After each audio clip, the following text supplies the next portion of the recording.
ਆ ਵੀਡੀਓ ਮੈਂ ਹਰਗਿਜ਼ ਨਹੀਂ ਸੀ ਬਣਾਉਣੀ ਅਗਰ ਇੰਡੀਅਨ ਯੂਟਿਊਬਰ ਦੀ ਉਹ ਵੀਡੀਓ ਮੇਰੀ ਨਜ਼ਰਾਂ ਵਿੱਚ ਉਹਦੀ ਨਾ ਗੁਜ਼ਰੀ ਹੁੰਦੀ। ਉਹ ਵੀਡੀਓ ਕੀ ਆ, ਉਹਦੇ ਵਿੱਚ ਰੌਲਾ ਕੀ ਆ, ਮਸਲਾ ਕੀ ਆ, ਉਹ ਤੁਹਾਨੂੰ ਮੈਂ ਹੁਣੀ ਦੱਸਦਾ। ਪਹਿਲੋਂ ਤੁਸੀਂ ਅੱਧੇ ਮਿੰਟ ਦੀ ਆ ਵੀਡੀਓ सुन के देखो कि ये जो आजकल मुरव्वजा हमारे यहाँ हलाला है, इस हलाले के बारे में रसूलुल्लाह मुबारक फरमाते हैं लअनल्लाहुल मुहल्लिल वल मुहल्लिल लहू, अल्लाह ताला की लानत है उस पर जो हलाला करने वाला है और जो हलाला करवाने वाला है। इसकी वजह यह है कि वो निकाह होता ही मशरूत है। वो निकाह जो दूसरा आदमी उस औरत के साथ हलाले की नीयत से निकाह कर रहा है, तो किस नीयत से निकाह करता है कि कल मैंने इसको क्या करनी है, तलाक देने छोड़नी है ताकि उसके लिए हलाल हो जाए। तो ये एक इंतहाई गलत तरीका है। ये अलग बात है कि उसूल और ज़ाब्ते के मुताबिक उसके लिए हलाल तो हो जाएगी, लेकिन है क्या, लानती अमर है। अल्लाह तबारक व तआला हम सबको महफूज फरमाए। ਵੀਡੀਓ ਤੁਸੀਂ ਦੇਖ ਲਈ ਆ, ਹੁਣ ਆਪਾਂ ਗੱਲ ਕਰਦੇ ਹਾਂ ਅਸਲ ਮੁੱਦੇ ਦੀ। ਥੋੜੇ ਦਿਨ ਪਹਿਲਾਂ ਮੇਰੀ ਨਜ਼ਰ 'ਚ ਇੱਕ ਵੀਡੀਓ ਗੁਜ਼ਰੀ, ਇੰਡੀਅਨ YouTube ਚੈਨਲ ਆ ਪੰਜਾਬੀ ਦੇ ਵਿੱਚ ਖਬਰ ਆਬ ਦਾ ਜਿਹੜਾ ਐਂਕਰ ਸੀਗਾ ਉਹ ਆਇਆ ਸੀ ਇੱਥੇ ਆਪਣੇ ਪਾਕਿਸਤਾਨ ਲਾਹੌਰ, ਤੇ ਉਹਨੂੰ ਕਿਸੇ ਦੋਸਤ ਨੇ ਸ਼ਾਦੀ ਤੇ ਦਾਵਤ ਦਿੱਤੀ ਸੀ ਵੀ ਆਓ ਸ਼ਾਦੀ ਤੇ ਤੁਹਾਨੂੰ ਦਾਵਤ ਦਿੰਦੇ ਆ, ਨਾਲੇ ਸ਼ਾਦੀ ਦੇਖੋ, ਨਾਲੇ ਖਾਓ, ਨਾਲੇ ਖੁਸ਼ੀ ਮਨਾਓ, ਤੇ ਸਾਨੂੰ ਵੀ ਚਾਹ ਹੋਊਗਾ ਤੁਹਾਡੇ ਆਉਣ ਦਾ। ਉਹ ਬੰਦਾ ਆਇਆ, ਉਹਨੇ ਵੀਡੀਓ ਬਣਾਈ, ਸਾਰਾ ਕੁਛ ਦੇਖਿਆ, ਭਾਲਿਆ, ਇੰਟਰਵਿਊ ਲਿਆ, ਸਾਰਾ ਕੁਛ ਕੀਤਾ ਤੇ ਬੜਾ ਖੁਸ਼ ਹੋਇਆ, ਬੜਾ ਰਾਜ਼ੀ ਹੋਇਆ। ਕੁਛ ਚੀਜ਼ਾਂ ਦੇ ਉਹਨੂੰ ਡਿਫਰੈਂਸ ਮਾਲੂਮ ਹੋਏ ਜਿਹੜੇ ਕਿ ਚੜ੍ਹਦੇ ਪੰਜਾਬ ਦੇ ਤੇ ਲਹਿੰਦੇ ਪੰਜਾਬ ਦੇ ਵਿੱਚ ਸੀ। ਉਹਦੀ ਵਜ੍ਹਾ ਇਹ ਕਿ ਉਹਨਾਂ ਦਾ ਧਰਮ ਕੁਛ ਹੋਰ ਆ, ਸਾਡਾ ਧਰਮ ਹੋਰ ਆ। ਇਹਦੀ ਵਜ੍ਹਾ ਤੋਂ ਹਨਾ ਕੁਛ ਨਾ ਕੁਛ ਵਿੱਚ ਫ਼ਰਕ ਹੈ ਜ਼ਰੂਰ। ਤੇ ਖਾਸ ਕਰਕੇ ਉਹਨੇ ਇੱਕ ਸਵਾਲ ਕੀਤਾ ਵੀ ਤੁਹਾਡੇ ਇੱਥੇ ਔਰਤਾਂ ਵਾਸਤੇ ਅਲੱਗਾ ਇੰਤਜ਼ਾਮ ਕੀਤਾ ਜਾਂਦਾ, ਮਰਦਾਂ ਵਾਸਤੇ ਅਲੱਗਾ ਕੀਤਾ ਜਾਂਦਾ, ਇੱਦਾਂ ਕਿਉਂ ਕਰਦੇ ਆ? ਜਾਂ ਔਰਤਾਂ ਦੀ ਵੀਡੀਓ ਕਿਉਂ ਨਹੀਂ ਬਣਾਉਣ ਦਿੰਦੇ? ਸ਼ਾਦੀ ਦੇ ਦੌਰਾਨ ਜਿਹੜਾ ਕੈਮਰਾਮੈਨ ਔਰਤਾਂ ਦੀ ਵੀਡੀਓ ਕਿਉਂ ਨਹੀਂ ਬਣਾਉਂਦਾ? ਤਾਂ ਬੰਦਿਆਂ ਨੇ ਦੱਸਿਆ ਵੀ ਸਾਡੇ ਰਿਵਾਜ ਨਹੀਂ ਹੈ, ਅਸੀਂ ਇੱਦਾਂ ਔਰਤਾਂ ਦੀਆਂ ਵੀਡੀਓ ਨਹੀਂ ਬਣਾਈਦਾ, ਜੋ ਵੀ ਹਿਸਾਬ ਕਿਤਾਬ ਠੀਕ ਆ। ਮੁਤਮਿਨ ਹੋ ਕੇ ਚਲਾ ਗਿਆ। ਉਹਨੇ ਉਹ ਵੀਡੀਓ ਪਾਈ YouTube ਦੇ ਉੱਤੇ ਤੇ Facebook ਦੇ ਉੱਤੇ, ਤੇ ਮੇਰੀ ਨਜ਼ਰ 'ਚੋਂ ਗੁਜ਼ਰੀ ਉਹਦੀ Facebook ਵਾਲੀ। ਉਹਦਾ ਪੇਜ ਮੈਂ ਲਾਈਕ ਕੀਤਾ ਹੋਇਆ ਵਾ ਤੇ ਫਾਲੋ ਕਰਦਾ ਉਹਦੀਆਂ, ਮੈਂ ਵੀਡੀਓ ਦੇਖਦਾ ਰਹਿਣਾ, ਚੰਗਾ ਬੰਦਾ ਵਾ। ਉਹਦੀ ਜਦੋਂ ਵੀਡੀਓ ਮੈਂ Facebook 'ਤੇ ਦੇਖੀ ਤੇ ਥੱਲੇ ਲੋਕਾਂ ਨੇ ਮੁਖਤਲਿਫ ਕਿਸਮ ਦੇ ਕਮੈਂਟਸ ਕੀਤੇ ਨੇ, ਕਿਤੇ ਚੰਗੇ ਵੀ ਕੀਤੇ, ਮਾੜੇ ਵੀ ਕੀਤੇ। ਜਿੱਦਾਂ ਦੇ ਚੰਗੇ ਬੰਦੇ ਵੀ ਹੁੰਦੇ, ਮਾੜੇ ਵੀ ਹੁੰਦੇ, ਕਈ ਕਿਸਮ ਦੇ।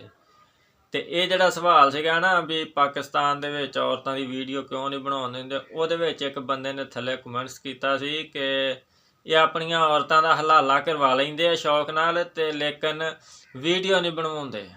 ਅਸੀਂ ਪੰਜਾਬੀ ਦੇ ਵਿੱਚ ਮੈਨੂੰ ਆਉਂਦੀ ਹੈ, ਮੈਂ ਚਲੋ ਪੜ੍ਹ ਲਿਆ ਤੇ ਮੈਂ ਉਹਨੂੰ ਕੁਛ ਜਵਾਬ ਦਿੱਤੇ। ਉੱਥੇ ਗਲਤ ਜਵਾਬ ਨਹੀਂ ਦਿੱਤੇ, ਠੀਕ ਜਵਾਬ ਦਿੱਤੇ ਵੀ ਜਿਹੜੇ ਕਿ ਉਹਦਾ ਸ਼ੱਕ ਦੂਰ ਕਰਨ ਦੀ ਖਾਤਰ। ਥੋੜ੍ਹੇ ਦਿਨਾਂ ਬਾਅਦ ਮੈਂ ਫਿਰ ਉਸੇ ਪੇਜ 'ਤੇ ਗਿਆ ਤੇ ਜਦੋਂ ਮੈਂ ਦੇਖਿਆ ਤਾਂ ਜਿੰਨੇ ਵੀ ਮੇਰੇ ਕਮੈਂਟਸ ਸੀ ਨਾ, ਜਿੰਨੇ ਵੀ, ਉਹ ਸਾਰੇ ਪੇਜ ਐਡਮਨ ਨੇ ਡਿਲੀਟ ਕੀਤੇ ਹੋਏ। ਲੇਕਿਨ ਉਹ ਜਿਹੜੇ ਨਫ਼ਰਤ ਵਾਲੇ ਕਮੈਂਟਸ ਉਹਨਾਂ ਨੇ ਕੀਤੇ ਸੀ, ਉਹ ਸਾਰੇ ਉੱਦਾਂ ਦੇ ਉੱਦਾਂ। ਮੇਰੇ ਸਾਰੇ ਕਮੈਂਟਸ ਸਾਰੇ ਡਿਲੀਟ ਕੀਤੇ, ਜਿਹੜੇ ਮੈਂ ਜਵਾਬ ਦਿੱਤੇ ਸੀ। ਆ ਗਲਤ ਗੱਲ ਵੀ ਕੋਈ ਨਹੀਂ ਵਿੱਚ ਕੀਤੀ। ਮੈਨੂੰ ਬੜੀ ਹੈਰਾਨੀ ਤੇ ਪਰੇਸ਼ਾਨੀ ਖੈਰ ਕੀ ਹੋਣੀ, ਗੁੱਸਾ ਵੀ ਆਇਆ। ਚਲੋ ਮੈਂ ਇਹ ਹੋਊਗੀ ਉਹਦੀ ਮਾਈਂਡ ਸੈਟ ਹੋਊਗਾ ਜਿਹਦਾ ਕਰਕੇ ਉਹਨੇ ਇੱਦਾਂ ਕੀਤੀ। ਲਿਹਾਜ਼ਾ ਫਿਰ ਮੈਂ ਆਖਿਆ ਵੀ ਇਹਨੇ Facebook 'ਤੇ YouTube 'ਤੇ ਇੰਟਰਨੈਟ 'ਤੇ ਚੀਜ਼ ਪਾਈ ਆ, ਇਹਨੂੰ ਜਵਾਬ ਵੀ ਅਸੀਂ ਉਸੇ ਤਰੀਕੇ ਦਾਂਗੇ। ਇਹਦਾ ਕਰਕੇ ਮੈਂ ਵੀਡੀਓ ਰਿਕਾਰਡ ਕਰਾਉਣ ਲੱਗਾ। ਅਤੇ ਦੂਸਰੀ ਗੱਲ ਇਹ ਕਿ ਆ ਜਿਹੜੇ ਮੌਲਵੀ ਸਾਹਿਬ ਦੀ ਤੁਸੀਂ ਵੀਡੀਓ ਸੁਣੀ ਆ, ਇਸ ਰਿਲੇਟਡ ਹੀ ਆ। ਪਹਿਲੀ ਤਾਂ ਗੱਲ, ਉਹਨਾਂ ਨੂੰ ਬੰਦਿਆਂ ਨੂੰ ਇੰਡੀਆ ਦੇ ਵਿੱਚ ਇਹ ਨਹੀਂ ਪਤਾ ਵੀ ਹਲਾਲਾ ਕੀ ਚੀਜ਼ ਆ, ਇਸਲਾਮ ਦੇ ਵਿੱਚ ਹਲਾਲਾ ਹੈ ਆ ਜਾਂ ਨਹੀਂ ਹੈ, ਜਾਂ ਜੋ ਕੁਛ ਵੀ ਆ। ਲੇਕਿਨ ਉਹਨਾਂ ਨੂੰ ਉੱਥੇ ਇਸ ਤਰੀਕੇ ਨਾਲ ਪ੍ਰੋਪੇਗੈਂਡਾ ਕੀਤਾ ਗਿਆ, ਉਹਨਾਂ ਦੇ ਜ਼ਿਹਨ 'ਚ ਇਹ ਚੀਜ਼ ਵਸੀ ਆ ਕਿ ਪਤਾ ਨਹੀਂ ਪਾਕਿਸਤਾਨ ਦੇ ਵਿੱਚ ਹਰ ਔਰਤ ਦੇ ਨਾਲ ਹਲਾਲਾ ਹੁੰਦਾ ਰਹਿੰਦਾ ਜਾਂ ਜਿੱਦਾਂ ਵੀ। ਅਤੇ ਹੈਰਾਨਗੀ ਵਾਲੀ ਗੱਲ ਹੁੰਦੀ ਸਾਨੂੰ। ਅਤੇ ਅਸੀਂ ਤਾਂ ਆਪਣੀ ਜ਼ਿੰਦਗੀ 'ਚ, ਮੇਰੀ ਹੁਣ 35 ਸਾਲ ਉਮਰ ਹੋ ਗਈ, ਮੈਂ ਆਪਣੀ ਜ਼ਿੰਦਗੀ 'ਚ ਹਜੇ ਤੱਕ ਕੋਈ ਕੇਸ ਐਸਾ ਨਹੀਂ ਦੇਖਿਆ। ਪਹਿਲੀ ਤਾਂ ਗੱਲ, ਉਹਨੂੰ ਹਲਾਲੇ ਦੀ ਸਮਝ ਨਹੀਂ ਵੀ ਹਲਾਲਾ ਕੀ ਚੀਜ਼ ਆ, ਕੁਰਾਨ ਕੀ ਕਹਿੰਦਾ, ਹਦੀਸ ਕੀ ਕਹਿੰਦੀ। ਹੁਣ ਉਸ ਰੂਹ ਨਾਲ, ਇਸਲਾਮ ਔਰ ਹਦੀਸ ਔਰ ਕੁਰਾਨ ਦੀ ਰੂਹ ਨਾਲ ਮੈਂ ਤੁਹਾਨੂੰ ਇੱਕ ਗੱਲ ਕਰਦਾ ਵੀ ਕੁਰਾਨ ਦੇ ਵਿੱਚ ਅੱਲਾਹ ਤਾਲਾ ਨੇ ਆਖਿਆ ਵੀ ਜਦੋਂ ਇੱਕ ਔਰਤ ਆਪਣੇ ਖਾਵੰਦ ਤੋਂ ਤਲਾਕ ਲੈ ਲੈਂਦੀ ਹੈ ਜਾਂ ਖਾਵੰਦ ਆਪਣੀ ਔਰਤ ਨੂੰ ਤਲਾਕ ਦੇ ਦਿੰਦਾ, तो अलहदा हो जाते। लेकिन वो दोबारा फिर कहन भी असी शादी कर लीए, इकट्ठे हो जाइए, साढ़े तो गलती हो गई, इदा नहीं वो कर सकते उदों तक कि जदों तक उस औरत की शादी किते होर ना हो गई हुई। ਅਸਲ ਜਿਹੜੀ ਗੱਲ ਕਹਾਣੀ ਹੈ ਨਾ ਇਸ ਜਗ੍ਹਾ ਤੇ ਆਉਂਦੀ ਆ।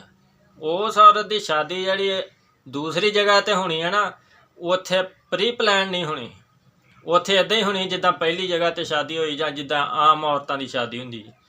ਹੁਣ ਉਸ ਔਰਤ ਦੀ ਦੂਸਰੀ ਜਗ੍ਹਾ ਤੇ ਸ਼ਾਦੀ ਹੋ ਗਈ, ਉਹਦਾ ਦੂਸਰਾ ਖਾਵੰਦ ਉਹਨੂੰ ਤਲਾਕ ਦੇਵੇ ਜਾਂ ਉਹ ਮਰ ਜਾਵੇ, ਫਿਰ ਇਹ ਪਹਿਲੇ ਖਾਵੰਦ ਦੇ ਨਾਲ ਸ਼ਾਦੀ ਕਰਾ ਸਕਦੀ ਹੈ।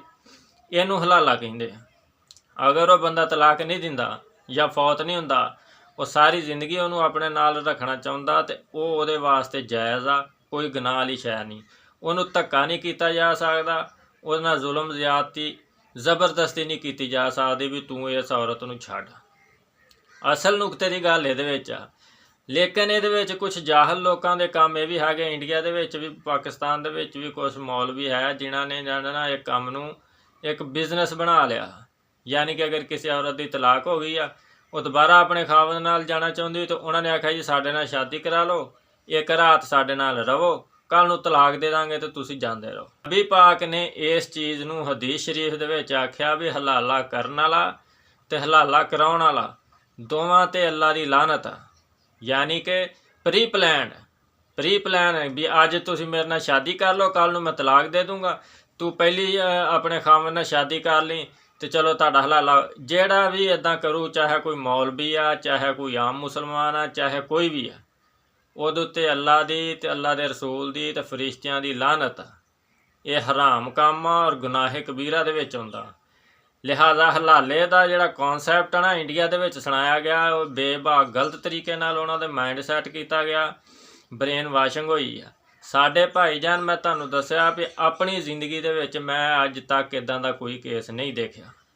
ਅਗਰ ਹਾਂ ਤਲਾਕਾਂ ਹੁੰਦੀਆਂ, ਹਰ ਮੁਆਸ਼ਰੇ 'ਚ ਹੁੰਦੀਆਂ, ਅੰਗਰੇਜ਼ਾਂ ਦੇ ਵੀ ਹੁੰਦੀਆਂ, ਅੰਗਰੇਜ਼ਾਂ ਦੇ ਤਾਂ ਸਾਰਿਆਂ ਤੋਂ ਜ਼ਿਆਦਾ ਹੀ ਹੁੰਦੀਆਂ, ਇਹਨਾਂ ਦੇ ਇੰਡੀਅਨ ਦੇ ਵਿੱਚ ਵੀ ਹੁੰਦੀਆਂ। ਸਾਡੇ ਇੱਥੇ ਇਹ ਹੈ ਕਿ ਅਗਰ ਇੱਕ ਬੰਦੇ ਨੇ ਆਪਣੀ ਔਰਤ ਨੂੰ ਤਲਾਕ ਦੇ ਦਿੱਤੀ, ਉਹ ਆਪਣੇ ਘਰ ਤੋਂ ਆਪਣੇ ਘਰ। ਮੈਂ ਦੁਬਾਰਾ ਇੱਦਾਂ ਦਾ ਕੇਸ ਕੋਈ ਨਹੀਂ ਦੇਖਿਆ ਆਪਣੀ ਜ਼ਿੰਦਗੀ 'ਚ। ਤੁਸੀਂ ਹਲਾਲਾ ਕਰਦੇ ਆ, ਤੁਹਾਡਾ ਮਾਈਂਡ ਸੈੱਟ ਦੀ ਗੱਲ ਆ, ਸਾਨੂੰ ਇਸ ਚੀਜ਼ ਨਾਲ ਕੋਈ ਤਲਕ ਨਹੀਂ। ਜਿਹੜੀ ਅਸਲ ਗੱਲ ਸੀ ਉਹ ਅਸੀਂ ਤੁਹਾਨੂੰ ਖੋਲ੍ਹ ਕੇ ਦੱਸ ਦਿੱਤੀ ਆ। ਦੂਜੀ ਗੱਲ ਹੈ, ਜੇ ਦੂਸਰਿਆਂ ਕੌਮਾਂ 'ਤੇ ਜਾਂ ਦੂਸਰਿਆਂ ਲੋਕਾਂ 'ਤੇ ਸਿਰਫ ਅਟੈਕਬਾਜ਼ੀ ਕਰਨ ਲਈ ਕਮੈਂਟਸ ਕਰਨੇ ਹੁੰਦੇ ਆ, ਤਾਂ ਉਹ ਹਰ ਕਿਸੇ ਨੂੰ ਵੀ ਆਉਂਦੇ ਹੁੰਦੇ, ਸਾਨੂੰ ਵੀ ਆਉਂਦੇ, ਉਹਨਾਂ ਨੂੰ ਵੀ ਆਉਂਦੇ, ਉਹਨਾਂ ਨੂੰ ਵੀ ਆਉਂਦੇ, ਤੇ ਉਹ ਹਰ ਕੋਈ ਕਰ ਸਕਦਾ। ਸਾਡਾ ਇੱਦਾਂ ਦਾ ਜ਼ੇਨ ਨਹੀਂ, ਤੁਹਾਡਾ ਅਗਰ ਜ਼ੇਨ ਆ ਤੁਸੀਂ ਆਪਣਾ ਜ਼ੇਨ ਜ਼ਾਹਰ ਕਰਦੇ ਆ। ਤੇ ਦੂਸਰੀ ਗੱਲ, ਜਿਹੜਾ ਉਹ ਪੇਜ ਐਡਮਨ ਸੀ ਖਬਰ ਆਪ ਵਾਲਾ, ਉਹਦੀ ਸਭ ਤੋਂ ਵੱਡੀ ਗਲਤੀ ਇਹ ਵੀ ਜਦੋਂ ਮੈਂ ਉਸ ਜਗ੍ਹਾ 'ਤੇ ਇਸ ਚੀਜ਼ ਨੂੰ ਕਲੀਅਰ ਕੀਤਾ, ਉਹਨੇ ਮੇਰੇ ਕਮੈਂਟਸ ਕਿਉਂ ਡਿਲੀਟ ਕੀਤੇ? ਉਹਦਾ ਹੱਕ ਹੀ ਨਹੀਂ ਸੀ ਬਣਦਾ ਡਿਲੀਟ ਕਰਨ ਦਾ। ਮੈਂ ਉੱਥੇ ਆਪਣਾ WhatsApp ਨੰਬਰ ਦਿੱਤਾ ਵੀ ਅਗਰ ਕਿਸੇ ਬੰਦੇ ਨੇ ਮਜ਼ੀਦ ਡਿਟੇਲ ਨਾਲ ਗੱਲ ਪੁੱਛਣੀ ਜਾਂ ਆਪਣਾ ਜੋ ਵੀ ਮਾਈਂਡ ਸੈੱਟ ਕਲੀਅਰ ਕਰਾਉਣਾ, ਤੁਸੀਂ ਮੇਰੇ ਨਾਲ ਗੱਲ ਕਰ ਸਕਦੇ ਹੋ ਇਸ ਨੰਬਰ 'ਤੇ। ਉਹਨੇ ਉਹ ਨੰਬਰ ਵੀ ਡਿਲੀਟ ਕੀਤਾ, ਕਮੈਂਟਸ ਵੀ ਡਿਲੀਟ ਕੀਤੇ। ਦੂਸਰਿਆਂ ਦੇ ਜਿਹੜੇ ਖੱਚਾਂ ਮਾਰੀਆਂ ਸੀ ਉਹਨਾਂ ਦੇ ਕਮੈਂਟਸ ਉੱਦਾਂ ਦੇ ਉੱਦਾਂ ਹੀ ਆ। ਇਹਦਾ ਕਰਕੇ ਮਜਬੂਰਨ ਮੈਨੂੰ ਆ ਵੀਡੀਓ ਬਣਾਉਣੀ ਪਈ ਆ। ਚੜ੍ਹਦੇ ਪੰਜਾਬ ਤੋਂ ਦਰਜਨਾਂ ਦੇ ਹਿਸਾਬ ਨਾਲ ਪੰਜਾਬੀ ਭਰਾ ਸਿੱਖ ਕੌਮ ਦੇ ਮੇਰੇ ਨਾਲ ਹਜੇ ਵੀ ਅਟੈਚ ਆ। ਸੰਨ 2013 ਤੋਂ ਲੈ ਕੇ ਹੁਣ ਤੱਕ 11-12 ਸਾਲ ਹੋ ਗਏ ਆ। ਸਾਡੇ ਰਾਬਤੇ ਵੀ ਆ, ਤਲਕ ਵੀ ਆ, ਦੁਆ ਸਲਾਮ ਵੀ ਆ, ਸ਼ੁਰੂ ਤੋਂ ਲੈ ਕੇ ਹੁਣ ਤੱਕ। ਲੇਕਿਨ ਵਿੱਚ ਖੱਚਾਂ ਵੀ ਕਈ ਟੱਕਰਦੀਆਂ, ਉਹਨਾਂ ਨੂੰ ਫਿਰ ਉੱਦਾਂ ਵੀ ਡੀਲ ਕਰਨਾ ਪੈ ਜਾਂਦਾ।